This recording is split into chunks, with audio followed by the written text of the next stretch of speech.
Hello, welcome back to our HTML foundation series. तो इस video में हम आगे कंटिन्यू करेंगे अपनी एचटीएमएल की जर्नी को।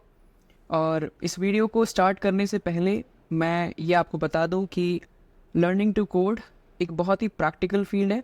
अगर आप जस्ट वीडियो देखोगे तो आप कुछ नहीं सीखोगे। तो मैं आपको एडवाइस करता हूँ या तो आप मेरे साथ करते रहो अपने सिस्टम पे, अदरवाइज़ पहले आप वीडियो कंप्लीट करो, उसके बाद जो स्टेप्स मैंने किए उनको फिर खुद से फॉलो करने की कोशिश करो। ओके, सबसे पहले हम अपने फाइल मैनेजर में जाएंगे या एक्सप्लोरर में, जो भी बोलते हो आप इसे, डॉक्यूमेंट्स। और अब मैं एक न्यू फोल्डर क्रिएट करूँगा, मैंने यहाँ पे ऑलरेडी कर रखा है, जिसका नेम है कोड। ठीक है, हमें ये फोल्डर अब विजुअल स्टूडियो कोड में ओपन करना है। तो सबसे पहले तो उसके लिए विजुअल स्टूडियो कोड ओपन करना पड़ेगा। ठीक है, अब इस फोल्डर को आपको विजुअल स्टूडियो कोड में ओपन करना है, जिसके लिए आप इधर ड्रैग एंड ड्रॉप कर सकते हो या फिर आप फाइल में जाके ओपन फोल्डर भी कर सकते हो यहाँ से। ठीक है, एक बार हमने अपना फोल्डर ओपन कर लिया विजुअल स्टूडियो कोड में, इसके बाद हमें यहाँ पे एक न्यू फाइल क्रिएट करनी है। इस फाइल का हम कुछ भी नेम दे सकते हैं, पर हमें इसकी एक्सटेंशन HTML ही रखनी पड़ेगी। और ये रेकमेंडेड होता है कि हमेशा हमारी जो फर्स्ट HTML फाइल है उसका नेम index.html हो। आई रिपीट, हमारी जो फर्स्ट HTML फाइल है उसका नेम हमेशा इंडेक्स होना चाहिए। इसके पीछे का रीज़न मैं आपको बाद में एक्सप्लेन कर दूंगा। ठीक है, तो मैंने अपनी फर्स्ट HTML फाइल का नेम इंडेक्स रख दिया है। और अब यहाँ पे हम कुछ टेक्स्ट लिखेंगे, तो मैं लिख लेता हूँ हेलो वर्ल्ड। ठीक है, the plain old boring thing. Okay, hello world, और let's make it interesting, hi coders, like this. Okay, अब हमें ये फाइल ओपन करनी है अपने ब्राउज़र में, तो उसके लिए मैं अपने फोल्डर में जाऊँगा और इस फाइल पर डबल क्लिक कर दूँगा, जिससे ये फाइल यहाँ पे ओपन हो चुकी है। ठीक है, तो ये हमारे ब्राउज़र में रेंडर हो रही है। इसके बाद मैं इस ब्राउज़र को बाहर निकाल के राइट साइड में लगाऊंगा और अपने एडिटर को लगाऊंगा मैं लेफ्ट साइड में, लाइक दिस। ठीक है, तो हम जो भी यहाँ पे लिखेंगे वो हम यहाँ पे प्रीव्यू देख सकते हैं उसका। ठीक है, अब देखो यहाँ पे जो हमने लिखा है टेक्स्ट, ये वैलिड HTML टेक्स्ट है। ठीक है, कई बार हमें लगता है कि ये शायद वैलिड HTML टेक्स्ट नहीं है, बट ये HTML है, लाइक वैलिड HTML सिंटेक्स है ये। आप जो भी यहाँ पे लिखोगे ब्राउज़र उसको रेंडर कर देगा। ठीक है, तो जो भी हम टेक्स्ट लिखते हैं ब्राउज़र उसको रेंडर कर देता है। अब हम सीखते हैं अपना पहला HTML का एलिमेंट। लेट से आपको ये जो कोडर्स लिखा हुआ है इसको बोल्ड करना है, तो बोल्ड करने के लिए आप यहाँ पे इस पूरे को हटा के स्ट्रॉन्ग लिख सकते हो, लाइक दिस। तो यहाँ पे ओपनिंग और क्लोजिंग ब्रैकेट है आपके पास स्ट्रॉन्ग, और ये है आपके पास ओपनिंग क्लोजिंग, और यहाँ पे एक स्लैश भी लगा हुआ है। ठीक है, तो इसके बीच में जो हम लिखते हैं वो होता है हमारा कॉन्टेंट।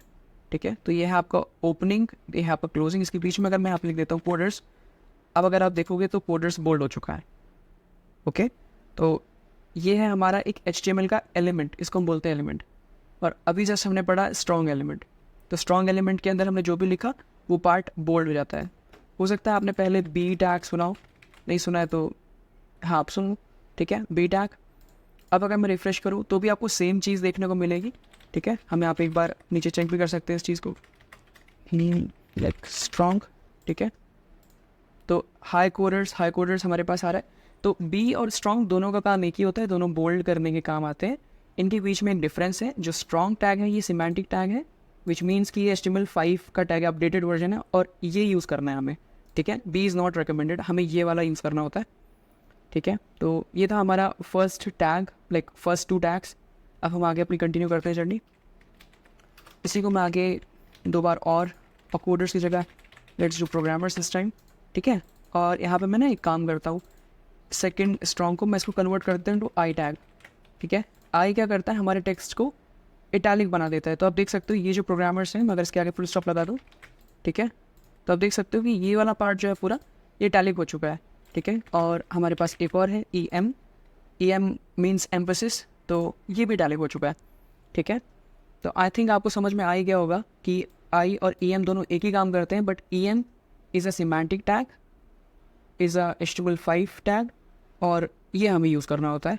ठीक है, तो HTML5 टैग्स को हम सिमेंटिक भी बोलते हैं, और ये हमारे स्ट्रक्चर में और मीनिंग ऐड कर देते हैं। मैं समझाता हूँ कैसे।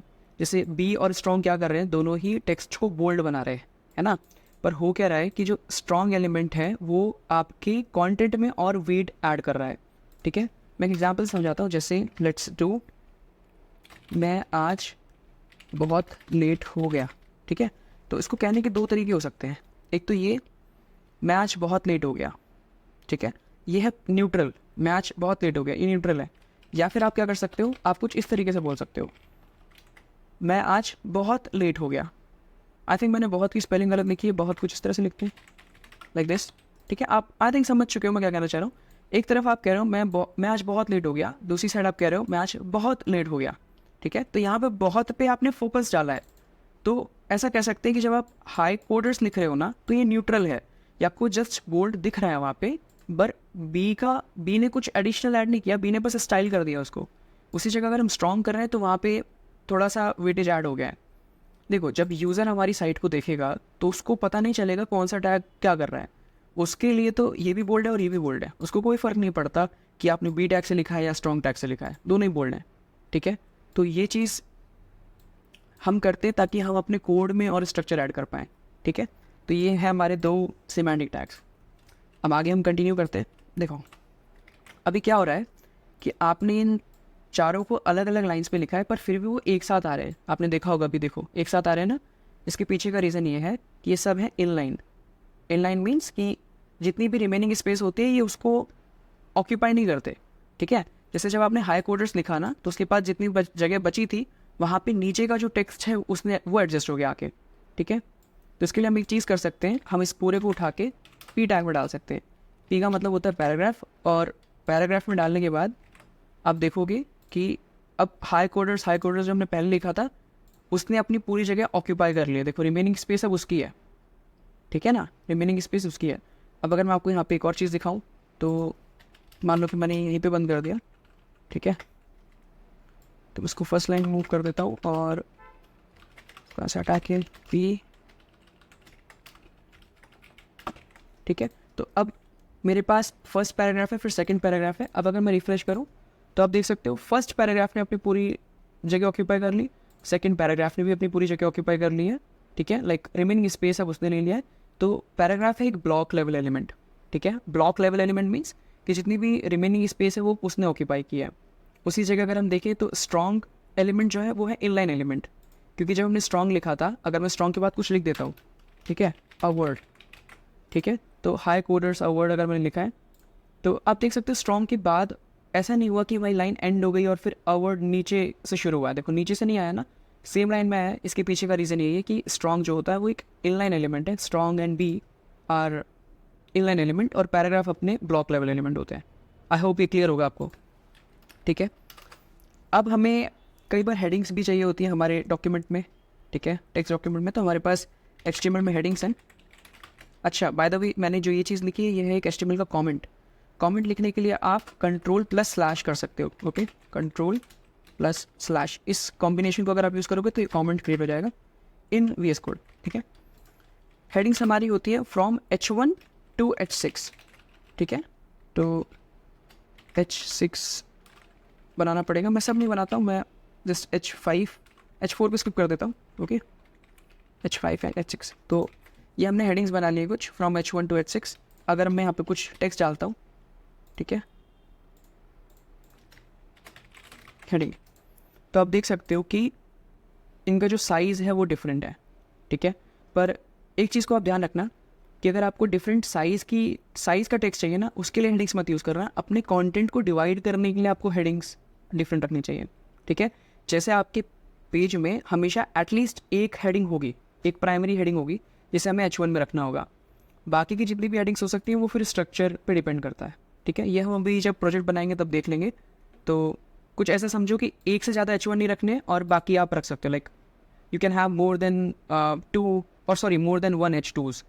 ओके, तो ये भी हो गया, ये थी हेडिंग्स और ये था जस्ट कुछ general text. Okay, paragraph, strong, BEMI। ठीक है, अब हमने ये कर ही लिया तो मैं एक और चीज़ दिखा देता हूँ आपको। मान लो हमारे पास है H2O। ठीक है, और आपको H2O में 2 को नीचे लेके आना है, तो उसके लिए आप यूज़ कर सकते हो SUB।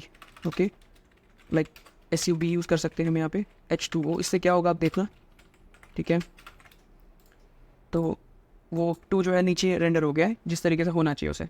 ठीक है, तो SUB हमारे पास है। इसी तरीके से हमारे पास है लाइक 2⁻³ इज इक्वल्स टू 8। ठीक है, तो मान लेते हैं कि 2⁻³ मुझे यहाँ पे लगाना है, तो उसके लिए हम क्या कर सकते हैं, हम यूज़ कर सकते हैं SUP। Okay, like super. Okay, तो 2⁻3। इससे क्या होगा आप देख सकते हो। ओके, और अब मान लेते हैं कि आप इन दोनों को अलग अलग पैराग्राफ में नहीं डालना चाहते हो, पर फिर भी आप चाहते हो कि ये जो है न्यू लाइन में स्टार्ट हो, तो उसके लिए आप यूज़ कर सकते हो BR tag. BR means break, ठीक है। ये अगर हम यूज़ करेंगे तो आप देख सकते हैं कि इसके बाद ये टेक्स्ट आएगा रिफ्रेश करने पे। Okay, like this. तो ये था SUB, ये था SUP, एंड आई होप ये क्लियर होगा, काफ़ी ईजी है, ठीक है। इसके बाद हम देखते हैं यहाँ पे लिस्ट्स। Okay, lists. तो लिस्ट आपको पता है हमको काफ़ी बार कुछ चीज़ों के लिए लिस्ट बनानी पड़ती है, ये सेम वही लिस्ट है। तो HTML में हमारे पास मेनली 3 टाइप्स की लिस्ट होती हैं, जिनमें से ज़्यादातर 2 यूज़ होती हैं, ठीक है। तो मैं आपको 2 बता देता हूँ। First one is an ordered list, ordered list, और let's do first of all unordered. Okay, तो अनऑर्डर्ड पहले कर लेते हैं, अनऑर्डर्ड लिस्ट, ठीक है। तो अनऑर्डर्ड लिस्ट बनाने के लिए आपको लिखना पड़ता है UL means unordered list. Okay, और जब आप ये लिखोगे, इसके बाद अगर मैं रिफ्रेश करूँ तो आप देख सकते हैं आपको कुछ भी नहीं आ रहा है, क्योंकि हर लिस्ट के पास अपने कुछ लिस्ट आइटम होते हैं, ठीक है, लिस्ट आइटम। तो अगर मैंने यहाँ पे लिखा 1, तो अब आप देख सकते हो यहाँ पे 1 कुछ इस तरीके से आ रहा है, ठीक है। और मैं यहाँ पे एक हेडिंग भी डाल देता हूँ, H2 lists, like this. Okay, तो आप देख सकते हो लिस्ट देन 1। ओके, अब जितने चाहूँ मैं उतने बना सकता हूँ, यहाँ पे 2, 3, 4 लाइक दिस, ठीक है। तो ये हो गई आपकी एक अनऑर्डर्ड लिस्ट, ठीक है ना। ये आपकी एक अनऑर्डर्ड लिस्ट हो गई। अब मैं आपको एक ऑर्डर्ड लिस्ट बना के दिखाता हूँ। Ordered list simply 1, 2, 3 like this. Okay, तो अगर मैं ये कॉपी करूँ पूरा और यहाँ पे कर लूँ ऑर्डर्ड लिस्ट्स, तो बस आपको यहाँ पे UL की जगह चेंज करना होगा OL में, ठीक है। तो ऑर्डर्ड लिस्ट होती है OL। तो अब अगर हम यहाँ पे रिफ्रेश करें तो आप देख सकते हो order list goes from 1 to 4, ठीक है। पर मान लेते हैं आप चाहते हो कि आपकी ऑर्डर लिस्ट 1, 2, 3, 4 में ना के लाइक रोमन न्यूमरल्स में आए, तो उसके लिए हम क्या कर सकते हैं, हम यहाँ पे OL की स्टार्टिंग में लगा सकते हैं टाइप, ठीक है। पर टाइप ये दिखा रहा है हमें, इनमें से कोई भी टाइप आप दे सकते हो। तो अगर मैंने ये लिख दिया छोटा वाला I, तो अब क्या होगा कि रोमन न्यूमरल्स आने शुरू हो जाएंगे लाइक दिस। ओके, एक और ऐड कर लेते हैं एंट्री ताकि कंफर्म हो जाए, ठीक है। तो ये देखो, हम देख सकते हो कि like V means 5 in Roman numerals, right. तो ये हो गई आपकी ऑर्डर लिस्ट। ठीक इसी तरीके से हम अनऑर्डर्ड लिस्ट में भी इस चीज़ को चेंज कर सकते हैं, ठीक है। तो अगर आप यहाँ पे लिखते हो type is equals to, I think circle एक टाइप होता है, ठीक है। तो उससे कुछ अराउंड सर्कल टाइप आ जाता है लाइक अ डिस्क, ठीक है। तो ये हम with the help of type कर सकते हैं। अच्छा, अब इसे थोड़ा सा समझते हैं। देखो, आपने यहाँ पे OL लिखा था, जब आपने कोई भी टाइप नहीं दिया तो वो नंबर्ड था, ठीक है। आपने टाइप दे के उसको काइंड ऑफ कन्फिगर कर लिया अपने वे के अकॉर्डिंग ना, तो इसको हम बोलते हैं एक एट्रीब्यूट, ठीक है। एक एट्रीब्यूट बोलते हैं इसे HTML में, या आप इसे एक प्रॉपर्टी की तरह भी समझ सकते हैं। प्रॉपर्टी और एट्रीब्यूट मतलब हम उसमें कुछ ऑप्शनल वैल्यू डाल रहे हैं जिससे हमने उसको ट्वीक कर लिया है, ठीक है। तो ये होता है एक एट्रीब्यूट। आई होप ये क्लियर होगा। तो ये हो गई हमारी lists, unordered list, ordered list. ये है हमारी headings from H1 to H6, और H4 मैंने स्किप कर दिया था, let me add that one as well.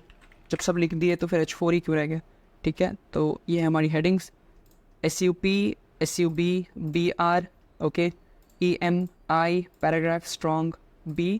और यहाँ पे एक चीज़ ध्यान रखनी है हमें कि B और स्ट्रॉन्ग में strong is a semantic element, EM और I में EM is a semantic element. Semantic element होते हैं HTML 5 एलिमेंट्स जो मीनिंग ऐड करते हैं हमारे स्ट्रक्चर में, ठीक है ना। आई होप ये क्लियर होगा आपको। अब इसके बाद मैं एक चीज़ और दिखा देता हूँ, और वो लास्ट पार्ट होगा इस वीडियो का। I don't want this video to go too long, okay. I think it's already more than 14 minutes. हमें देखनी है इमेजेस। तो इमेजेस बहुत ही सिंपल है। I am just okay, let me right it on my own. तो उसके लिए आप सिंपली इमेज लिख दो इस तरीके से, ठीक है। और इसका स्ट्रक्चर थोड़ा सा डिफरेंट है। जैसे इमेज ना हम इस तरीके से नहीं बनाते हैं, ठीक है। इस तरीके से नहीं बनाते हैं। इमेज का कोई क्लोजिंग टैग नहीं होता, इमेज अपने आप में सेल्फ क्लोजिंग होता है। तो सेल्फ क्लोजिंग में आप लास्ट में स्लैश लगा सकते हो, ये ऑप्शनल है बाय द वे, या फिर आप चाहो तो उसको स्किप भी कर सकते हो। बट आई प्रेफर कि आप ये कर दो, क्योंकि कई जगह पे हमें ऐसा करना भी पड़ता है, ठीक है। तो इमेज के बाद हमें बताना पड़ता है कि सोर्स क्या है इमेज का, ठीक है। मतलब इमेज की फाइल का पाथ देना पड़ेगा आपको उसको। तो सोर्स में मैं एक डमी इमेज लगा देता हूँ। तो डमी इमेज के लिए एक वेबसाइट है placehold.co, और इसमें आप रेजोल्यूशन दे दो तो 100x100 की एक इमेज मिल जाएगी मुझे। हो सकता है फ्यूचर में साइट ना चले तो आप कोई भी इमेज का यहाँ पे जो है पाथ दे सकते हो। ठीक है, एक बार रिफ्रेश करके चेक कर लेते हैं। तो आप देख सकते हो 100x100 की एक इमेज यहाँ पे लग चुकी है। ठीक है, तो इमेज टैग कुछ इस तरीके से काम करता है। और ये है हमारा इमेज का एक attribute, source attribute. Let's say अगर हमें कोई इंटरनेट से इमेज लगानी तो वो हम कैसे करेंगे, हम पहले जाएंगे गूगल पे और यहाँ पे मैं डालता हूँ बनी image. Okay, for example if you want this one, तो मान लो मैंने यहाँ पे क्लिक कर दिया। ठीक है, लेट मी क्लोज दिस। ठीक है, देखो आपको यहाँ पे open image in a new tab करना है। जिस भी इमेज को आप लगाना चाहते हो ना, उसको always open image in a new tab करके उसका जो आपको लिंक मिलेगा, इस लिंक को यूज़ करना आप, ये ध्यान रखना। जैसे कई बार हम क्या करते हैं, इमेजेस पे जाके लेट्स से मुझे ये इमेज चाहिए तो मैंने इस पर क्लिक कर दिया। ठीक है, तो अब जो ये पाथ आया है इसे हमें यूज़ नहीं करना है। ठीक है, इवन लेट मी चेक। ठीक है, विजिट एक लाइक कंप्लीट प्रीव्यू आता है, वो भी हमें यूज़ नहीं करना है। हमें जो भी इमेज आप यूज़ करना चाहते हो उसको राइट क्लिक करके open image in a new tab करना है, और उसके बाद जो पाथ हमें मिलेगा उस पाथ को हमें कॉपी करना है और फिर उसको यूज़ करना है। ओके, तो मैं यहाँ पे इस पाथ को यूज़ करता हूँ, तो हमारे HTML में अब जो ये इमेज है चेंज हो जाएगी। ठीक है, तो रिफ्रेश, तो आप देख सकते हो कि वो इमेज बहुत बड़ी है, तो हमें यहाँ पे सही से दिख नहीं रही है क्योंकि वो बहुत बड़ी इमेज है। ठीक है, लाइक उसकी रेजोल्यूशन बहुत ज़्यादा बड़ी है, तो वो हम चेंज भी कर सकते हैं। ठीक है, तो कैसे चेंज करेंगे, देखो एक हमारा सोर्स एट्रीब्यूट है, इसी के बाद हम यहाँ पे विड्थ भी मेंशन कर सकते हैं। ठीक है ना, तो यहाँ पे विड्थ दे देता हूँ लेट्स से 300 पिक्सल्स, तो अब वो 300 में फिट हो जाएगा। और छोटा कर देते हैं इसे 100। ओके, ठीक है ना, तो इमेज हमारी छोटी हो गई। तो ये है आपका इमेज टैग, जिसमें हमने लगाया एक सोर्स और हमने एक और एट्रीब्यूट दिया है विड्थ। ठीक है, इसी के साथ हमने कवर की हेडिंग्स, हमने कवर किया है कुछ जनरल टेक्स्ट रिलेटेड एलिमेंट्स। ठीक है, अच्छा अब इमेज में मैं आपको एक चीज़ और बता देता हूँ। लेट्स से कि कल को इस इमेज को हमने यूज़ किया और ये इमेज या तो डिलीट हो गई है इस वेबसाइट से, या फिर ये वेबसाइट डाउन हो गई है, तो क्या होगा कि इमेज नहीं दिखेगी वहाँ पे, ये तो क्लियर है। ठीक है, अभी के लिए मैं इसको लाने के लिए काम करता हूँ, URL को ब्रेक कर देता हूँ।